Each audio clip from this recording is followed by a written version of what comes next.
will all agree that good nutrition is really a key pillar to good health. And for children, this cannot be done.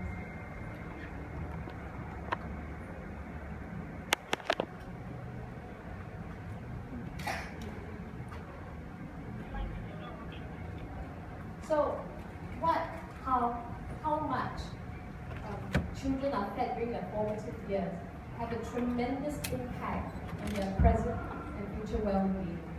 So, it is therefore very important to ensure that the right nutrition is provided for their growth. And what does this mean? This means providing the right food at the right time, in the right amounts. Too much or too little can cause undernutrition or nutritional deficiencies.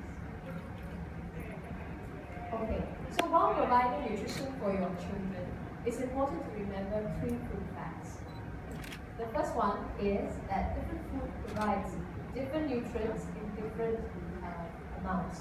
So for example, fish, for example, anybody big fish eaters here? Anybody don't like fish? Okay, good. Well done. Okay, so fish, for example, will contain certain nutrients like DHA that you cannot find in beef, for example. And so therefore, no single food can provide all the nutrients that your child needs. So your child tells you that, oh, he only wants to eat sausages all day, it's not a good idea. And so therefore, it's important that you try and offer a variety of food to your child so that he gets all the nutrients he needs on a daily basis. So the question is that, what is the, they have to do a report book, right? It's like your kids come back after exams, give you a report book. So if they have to do a report book on the nutritional status of Malaysian children, what would it be? So let's have a look at this particular large and extensive study that's been done in Southeast Asia. Malaysia participated in one of these studies, in this particular study. There are about 3,500 children from various ethnic groups that participated, ranging from the age of 6 months to 12 years old. Fair split of children from the kampung area as well as from the city area. So what does the study reveal? What the study revealed is that we might have about 40% of the children in Malaysia potentially suffering from nutritional situations, okay, concerns. So what does it mean? 1 in 10 are underweight. 1 in 10 are stunted, which means that their height is not where their age should be. Okay? What's more worrying is that 2 in 10 are overweight or obese.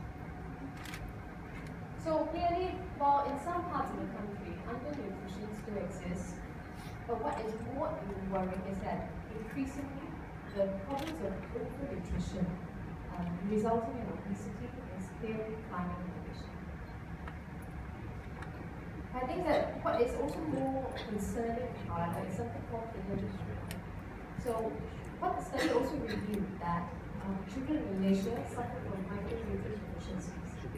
The reason it's called hidden hunger is because it's a nutritional deficiency that you can't visibly see with your eye. So it's not like obesity or underweight when you can see the size of the child, but hidden hunger is something that's unseeable. So, while you can see that a certain population in the community still has a bit of a higher vitamin A deficiency, and this is declining in Malaysia with good efforts to develop that. What is more worrying is that the deficiency of vitamin B and calcium in Malaysian children, half of them do not meet their recommended intake. And the study also tried to put forward what are some of the reasons why this could be so. So number one, if you look at vitamin D, vitamin D is not a nutrient that is naturally occurring in many food items, which means that a lot of food actually has a low content of vitamin D. The exception are egg yolks and certain types of fish. The other thing is that vitamin in Malaysia, food tends not to be fortified with vitamin D. So, for example, in some countries, they'll have orange juice with vitamin D, or milk with even more vitamin D, etc. In Malaysia, food tends not to be fortified with vitamin D. And then secondly, it's about really less exposure to the sun. So there might be, cultural practices that comes into play as well with clothing habits. For example, the Muslim girls that they have to wear their thick scarves as well as long dresses. This will reduce the skin's exposure to the sun and reducing the production of vitamin D when exposed to the sun.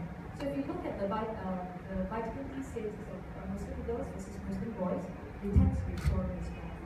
The other thing is that even I suffer from is that my kid doesn't want to go outdoor, wants to stay indoor and watch TV and play computer games all day.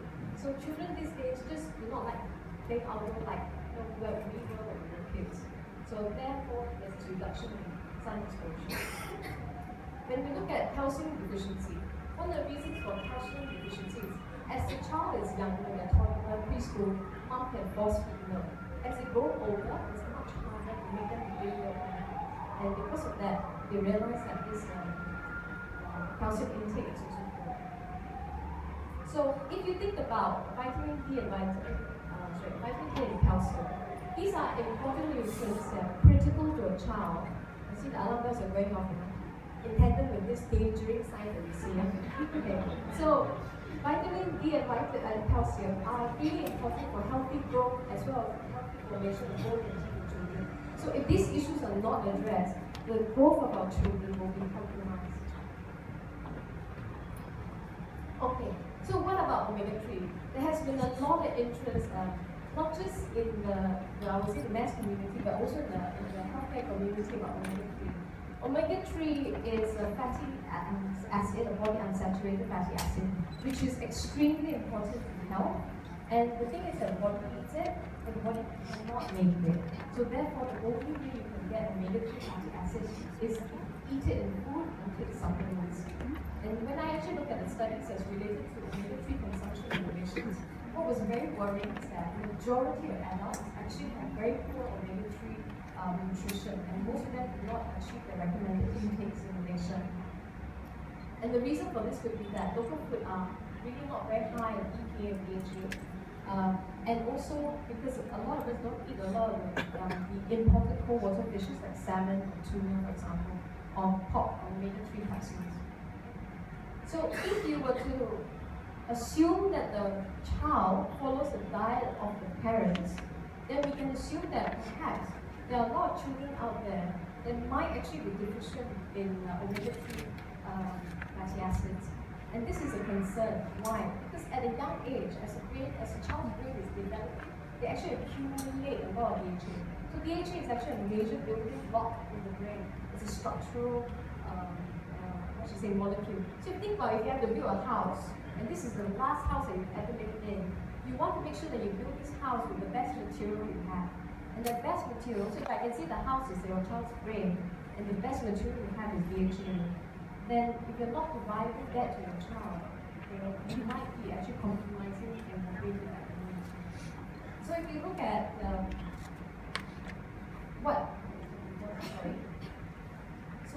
what is the function of DHA? The function of DHA is that I said that it's a structural molecule, but the thing is that it's also present also in your eye. So it actually helps with vision as well, because the eye is actually an extension of the brain. So the next question is that, oh my god, some parents are thinking, don't think my kid eats a lot of fish, and I'm not sure what can I do. So this is where potentially Scott's emotion can come in and help you as well. So Scott's emulsion contains nutrients such as omega-3, vitamin A, vitamin D.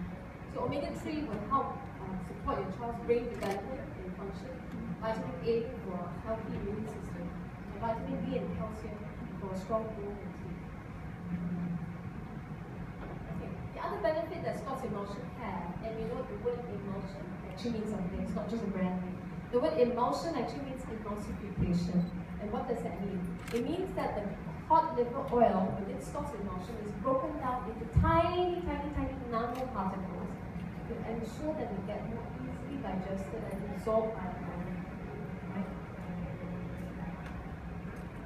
Okay, so Patrick alluded this to, and the thing is that might be surprising to some of you, but Scott's emulsion has been around for a long time, taken all over the world, and in fact, when I traveled to South America and Africa, they were equally surprised that we in Asia have been taking it as long as they have been.